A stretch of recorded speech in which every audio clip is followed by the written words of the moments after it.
நண்பர்கள் அனைவருக்கும் வணக்கம். ஒரு யமஹா ரே வண்டி அடைச்சடைச்சு போகுது. ஸ்லோ ஸ்பீட் சரியாக ஆடலை, ரேஸும் சரியாக ஆகலை. சில நேரங்களில் ஆக்சிலேட்டர் கொடுத்தா தான் ஸ்டார்ட் ஆகுது, இந்த மாதிரி மிஸ் ஆகுது அப்படின்னு சொல்லிட்டு ஏகப்பட்ட கம்ப்ளைண்ட்டு. நம்ம ஓபிடி போட்டு செக் பண்ணி பார்க்கும்போது O2 சென்சார் மற்றும் ஹீட் சென்சாரில் பிரச்சனைன்னு காமிக்குது.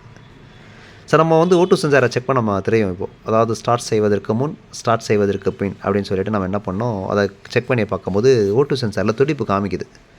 அதே மாதிரி எரேஸ் பண்ணி பார்த்தா திரும்பி வருது. அப்போ என்ன பண்ணும், ஒவ்வொரு சென்சாரை செக் பண்ணும்போது, மேப் சென்சாரை செக் பண்ணும்போது 43 கிலோ பாஸ்கல்னு காமிக்குது.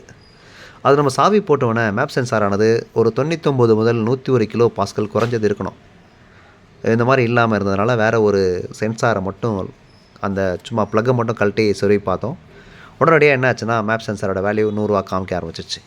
ஸோ நமக்கெல்லாம் புரிஞ்சிடுச்சு, இது மேப் சென்சாரோடைய பிரச்சனை தான் அப்படின்னு எளிமையாக கண்டுபிடிச்சிட்டோம். இந்த மாதிரி ஒவ்வொரு சென்சாரையும் நம்ம துல்லியமாக கண்டுபிடிக்க முடியும்.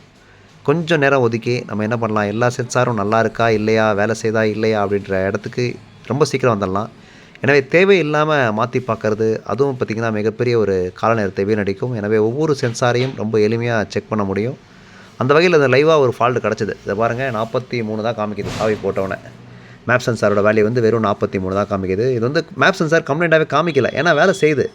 ஆனால் தப்பான ஒரு வேலையை செஞ்சிட்ருக்குது. அதனால் அது ஃபால்ட்டாக காமிக்கவே இல்லை. நம்ம இருந்தாலும் இந்த மாதிரி செக் பண்ண நம்ம முயற்சி பண்ணிவிட்டு தெரிஞ்சுக்கிட்டால் ரொம்ப எளிமையாக தப்பாக காமிச்சா கூட கண்டுபிடிச்சிடலாம்.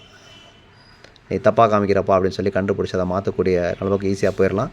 எனவே இந்த வண்டியில் மேப் சென்சார் தான் கம்ப்ளைண்ட்டு. அதை மாற்றினதுக்கப்புறம் தான் எல்லா ஃபால்ட்டும் சரியாயிடுச்சு. அதே மாதிரி O2 சென்சார் ஃபால்ட்டு காமிச்சிச்சின்னு சொன்னால், ஒன்று லீன் மிக்சராக இருந்தாலும் ஃபால்ட்டு காமிக்கும், ரிச் மிக்ஸராக இருந்தாலும் ஃபால்ட்டு காமிக்கும். ஹை லோ அப்படின்னு வரும்போது நம்ம என்ன பண்ணலாம், புரிஞ்சிக்கலாம், ரிச் லீன்னு புரிஞ்சிக்கலாம். எனவே உடனடியாக நீங்கள் என்ன பண்ணுங்கள், O2 சென்சாரை மாற்றி பார்க்காதீங்க. அதோடைய ஃபங்க்ஷன் நடக்குதான்னு பார்த்துட்டு அதுக்கப்புறம் மாற்றுங்க. உதாரணமாக ஏர் ஃபில்ட்ரு அடைச்சிருந்தால் கூட O2 சென்சார் ஃபால்ட்டு காமிக்கும். ஸோ அந்த அளவுக்கான விஷயங்கள். எனவே ஃபால்ட்டு காமிச்சது ஒன்று, ஆனால் நம்ம மாற்றின சென்சார் ஒன்று. எப்படியும் நமக்கு பிரச்சனைகள் வரும். எனவே ரொம்ப எளிமையாக ஒரு காரணத்தை கண்டுபிடிச்சா நம்ம அதோட ஃபால்ட்டை எளிமையாக கண்டுபிடிக்க முடியும். இதில் மேப் சென்சார் தான் கம்ப்ளைண்ட்ன்றதை நம்ம எளிமையாக புரிஞ்சிக்க முடியும். நன்றி, வணக்கம்.